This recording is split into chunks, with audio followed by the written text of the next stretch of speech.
All right, guys, we're going to talk about how Lilo and Stitch is a relatively cheap movie for Disney and how it looks like this one is going to turn a profit unless it's a massive box office bomb, which I don't think it's going to be. It's supposedly the advanced ticket sales are doing better than Minecraft. Advanced ticket sales, I guess they said they said the best for PG movie this year, which, you know, that doesn't mean much, but they said it's been the highest since The Lion King in 2019 for Disney, and we know that Inside Out 2 did really well, and it beat Inside Out 2 in pre-sales, but you know it's gonna I think depend on word of mouth as well. So if the movie's decent, it'll make bank. It's going to make bank, but we're going to talk about maybe a lesson learned for Disney. And you know, when it comes to spending money on these movies, it's kind of like AAA gaming, right? Where spending hundreds and hundreds of millions of dollars on a movie that nobody wants, versus let's do this kind of on the lean and mean side and hopefully turn a profit. And this is kind of the new reality, I think, for most studios in Hollywood. They talked about this actually at the last CinemaCon. I think that they were going to make cheaper movies. And Lilo and Stitch, reportedly was made for $100 million. And you think about that compared to Snow White. We're going to compare it to Snow White because Snow White was like $300 million. And there's no way in hell that movie is ever going to make its money back. But you think about this and it's like, so we already know some reported spoilers, regarding characters that are and are not in it. And that would shave off some expense because you don't have to CGI everything, just Stitch. And we've got actors that are pretty much unknown, so they're probably not very expensive. And it takes place mostly on Earth, so it was done kind of on the cheap. But a lot of the Disney movies, even in the 90s, the live action movies were done kind of on the cheap compared to what they've been doing. I think Hollywood's gotten out of control with these budgets on things. I mean, Snow White was ridiculous, and it was never ever going to make that money back. And they have just overspent on stupid things. Wish, the Marvels. It's just they keep doing it one right after another, and it's really dumb. So it's really dumb. Sorry, it is what it is. It is what it is. So let's talk about this and maybe a very painful, expensive lesson for Disney. Before we get into it any further, this is Kneon. This is Clownfish TV. I am here with Geeky Sparkles. Hello.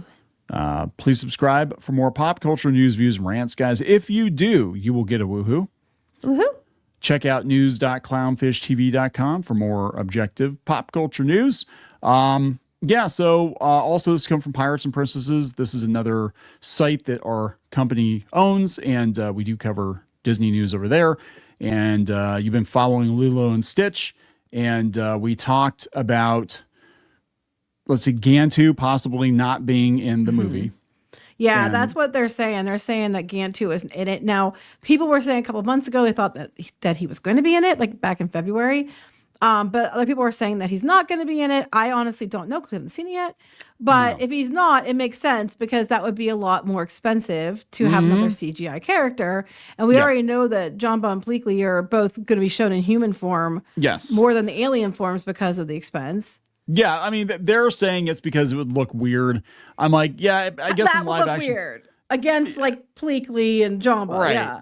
I mean, I guess you could use that excuse, but really, let's be honest, it's about shaving off costs. Yeah, right? I would. That's my money is on them trying to be as cheap as possible. And then there was a backlash about Pleakley not wearing a dress in this one, which honestly, I'm going to say people are going to get mad about it, but I don't care. That was kind of the character, and back then nobody gave a shit. Not like now. It was like not the big deal. Like who cares? Whoopie ding. And even in the cartoon show that followed, Pleakley was the same way, and it was just how it was. And I guess they played it off. Yeah, it's a quirky alien who just liked to wear women's clothing, and no one cared.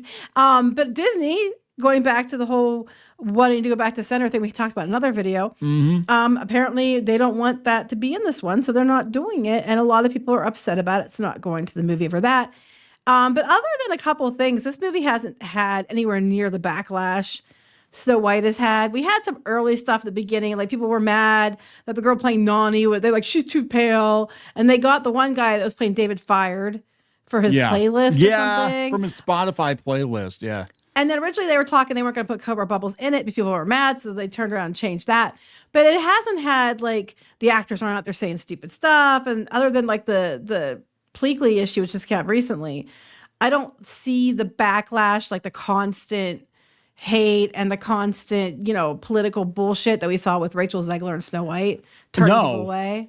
No. And that's it. I mean, this is like, I gotta be honest, this is the most Disney looking Disney thing that Disney has put out in many, many years. And unfortunately, the other side of it is they might be like, oh, this did well, so we need to make more remakes. Disney, I know you listen to these sometimes.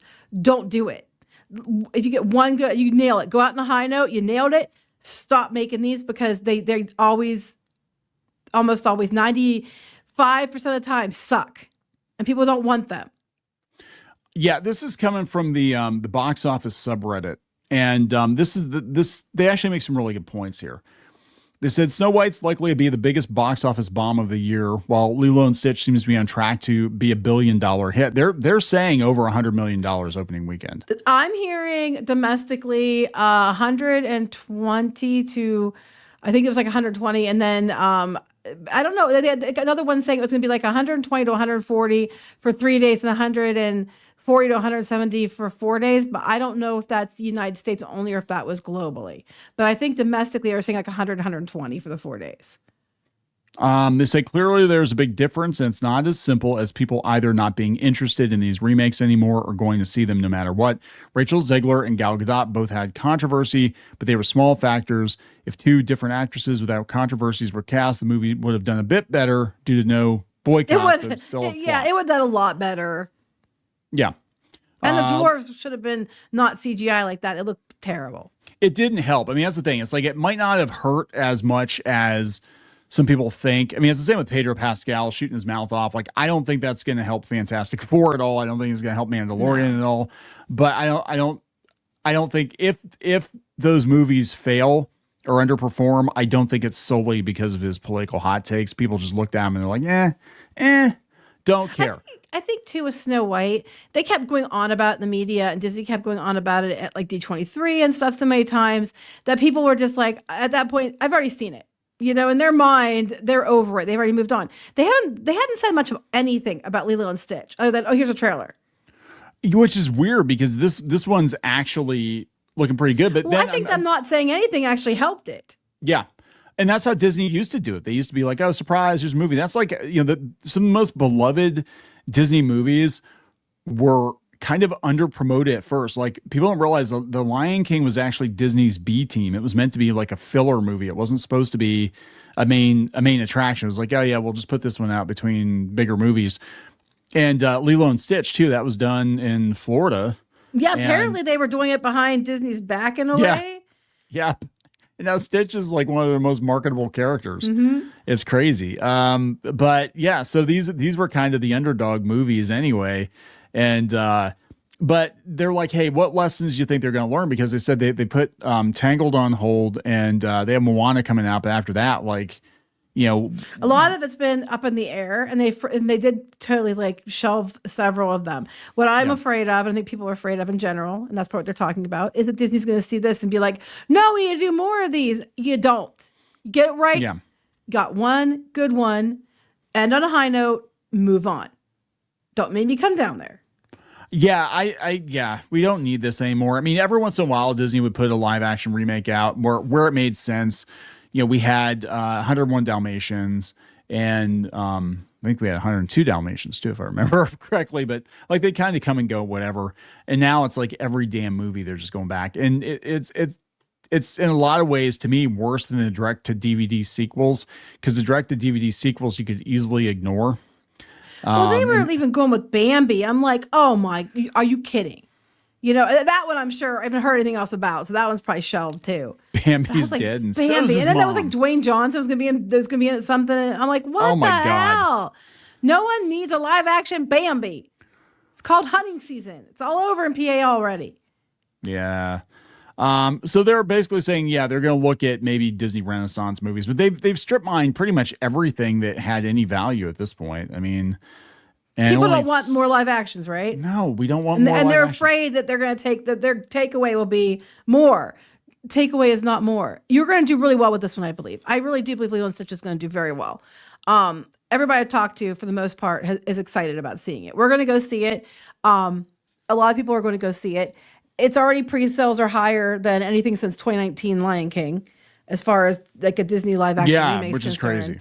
You know, and it is what it is. But no one wants, just because they want Lilo and Stitch doesn't mean they want, 100 others. Now, what's interesting is this one's on track to outgrow Snow White's entire domestic run. It wouldn't take much. It didn't even do 200 million.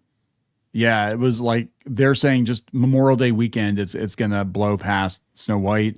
They think, and it's also Snow White didn't even break 100 million domestically. It didn't even do 200 million globally. Yeah. So it's gonna be very easy.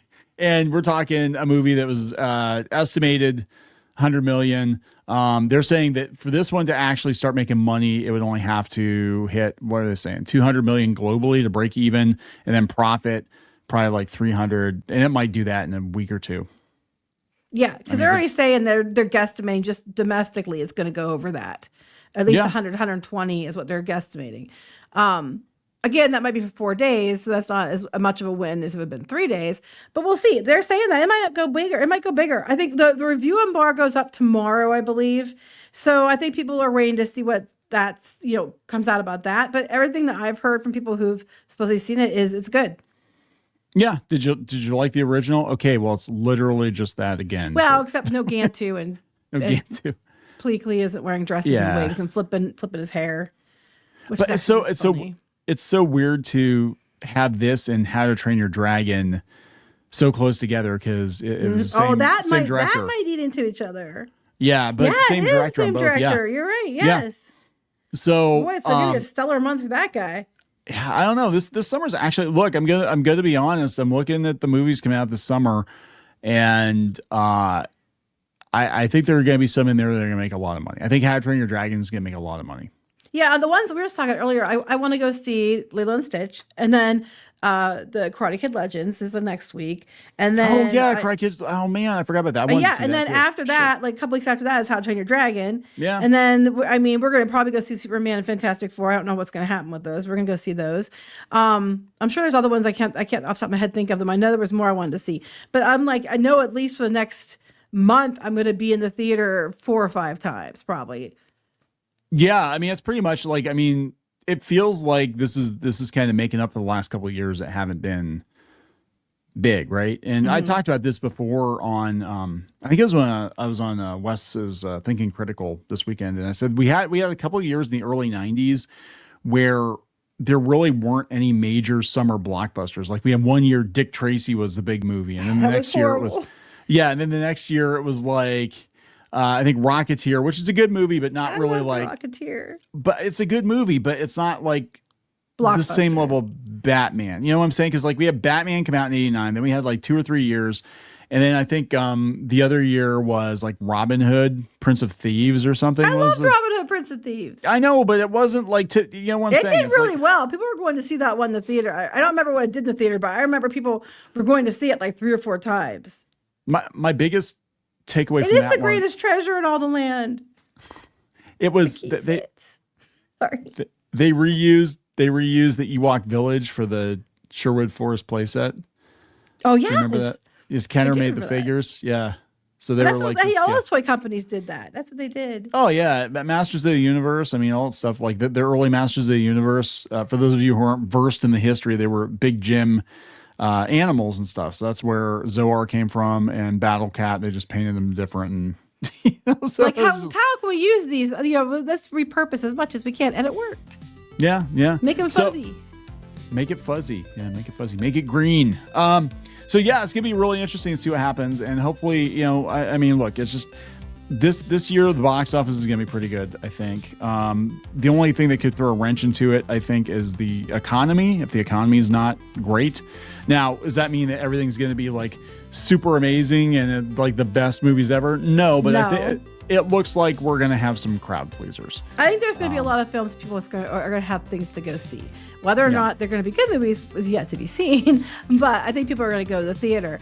Lilo and Stitch is easily going to outperform Snow White, and Snow White is going to lose so much money. It was such a disaster, and they could have they could have changed course so many times.